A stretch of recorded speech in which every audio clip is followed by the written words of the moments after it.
بسم اللہ الرحمن الرحیم۔ السلام علیکم دوستو، یہ میرا یوٹیوب چینل ہے، یہ ٹی وی سے سبسکرائب کر دیں اور بیل آئیکن کو دبا دیں تاکہ آپ کو ہر نئی سے نئی آنے والی اپڈیٹ ملتی رہے۔ آج کی اس ویڈیو میں آپ کو بتاؤں گا کہ عقل بڑی یا بینس بڑی۔ اسی طرح صدیوں سے اس بات پر بحث ہوتی آئی ہے کہ عقل بڑی یا بینس۔ سائنسدان کہتے ہیں کہ اگر آپ کسی لڑکی سے بحث کر رہے ہیں تو پھر بحث کو بڑا سمجھ کر بات کریں، اگر آپ کسی مرد سے بحث کر رہے ہیں تو پھر عقل کو بڑا سمجھنے میں کوئی بری بات نہیں۔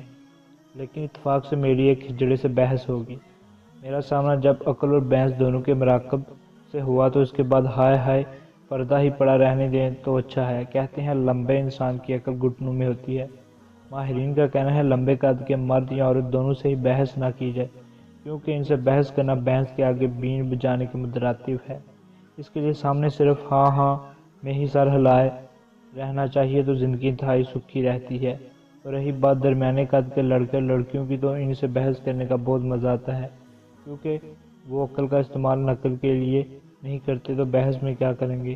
حال ہی میں سینکڑوں نوجوانوں کی عقل کا جائزہ لینے کے لیے سروے کیا گیا تو اس بات کا انکشاف ہوا کہ جو نوجوان کنوارے تھے ان میں حیرت انگیز طور پر تھوڑی بہت عقل تھی، لیکن جیسے ہی ان کے سامنے کوئی حسین لڑکی گزری تو جو رہی صحیح عقل تھی وہ ختم ہوگی، اور جو شادی شدہ تھے ان میں عقل کا دور دور تک نام و نشان نہیں تھا۔ اکثریت کا کہنا تھا کہ نکاح نامے پر دستخط کرتے ہی ان کا اپنا دماغ خالی خالی سا لگ رہا ہوتا ہے۔ میرے اس بارے میں اتنا تجربہ نہیں، کیونکہ میرا تو پہلے ہی خالی تھا۔ اگر آپ کو یہ ویڈیو پسند آئی تو اس ویڈیو کو لائک کر دیں اور میرے چینل کو سبسکرائب کر دیں۔